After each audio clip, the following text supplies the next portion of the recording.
Welcome, my nocturnal wanderers, to a world where shadows breathe and silence holds a secret. This is Violet Nocturne's Echoes of the Dark, and tonight, I invite you to step upon the Whispered Path, a trail known only to those who dare to listen. You'll find it begins with a whisper, faint and insistent, as though the forest itself calls you by name. But be warned, paths such as these have an unnerving tendency to lead not where they promise, but where you ought never to tread.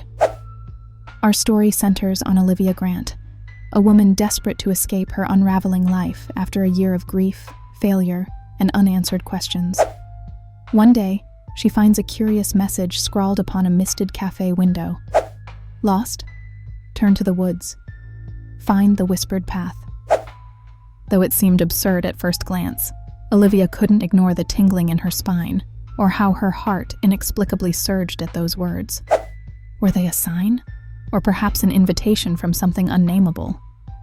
By the time dusk filtered through the skeletal tree branches, Olivia found herself at the mouth of Earthshade Forest, a sprawling wilderness locals avoided with unspoken superstition. Chicken wire fences did little to keep back the ancient power humming beneath the moss and roots. And there, as if planted by deft and knowing hands, was a weathered sign reading simply, Whispered Path. Upon entering, Olivia instantly noticed the forest's strange silence. Not one bird sang, nor did fallen leaves crunch underfoot. It was as if the path itself invited her trespass in reverent stillness. She fought the growing unease bubbling within her as faint voices began to emerge, indistinct murmurs drifting through the dense thickets.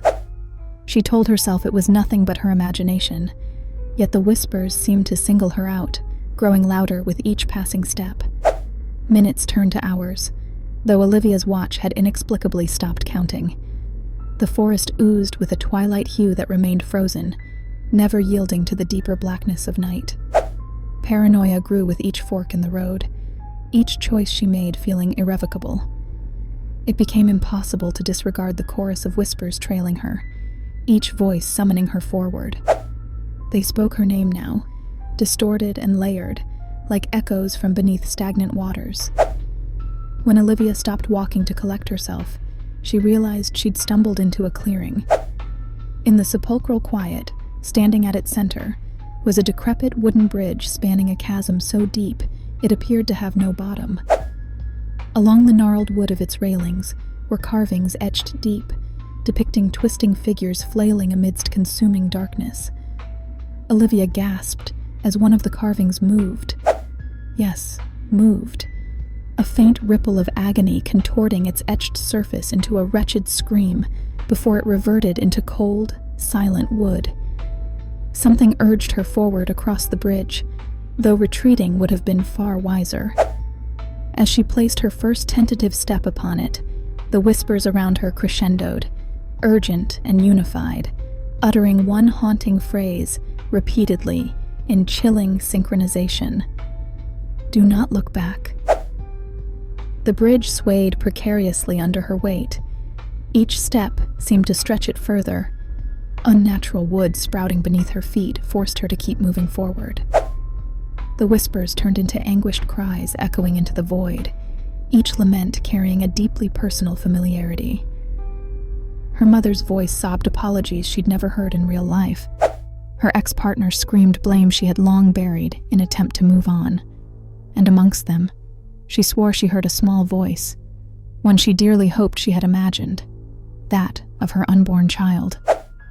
Tears streaming down her face, Olivia forced herself onward, driven mad by the cacophony of ghosts writhing within her mind. But as she neared the other side, she found the path blurred, the scene before her shifting into abstract chaos. She clung to the words drilled into her, whispered and re-whispered, "Do not look back." Still, it was impossible to ignore the scraping of hurried footsteps behind her, accompanied by wheezing breath. Something was following her, impossibly close. Its presence felt cold and towering. And then came the voice that broke her resolve, her own voice, pleading weakly, "Wait for me." Olivia hesitated. Against all instinct, She cast one furtive glance over her shoulder. The last thing she saw before everything went black was her own pale, haggard face reflected within the shadow's grasp, staring back at her with a predatory smirk. The camera pans away into the forest, and Violet gazes through you, those piercing eyes laden with meaning only she knows. She smiles faintly, a sinister curl of her dark lips. "The whispered path," she muses. "Some who find it wish they never had, and others, well, let's just say curiosity is a flimsy anchor when eternity calls. Will you listen, I wonder?" Her voice dips to a final murmur. "Do come back. The dark always has room for more echoes."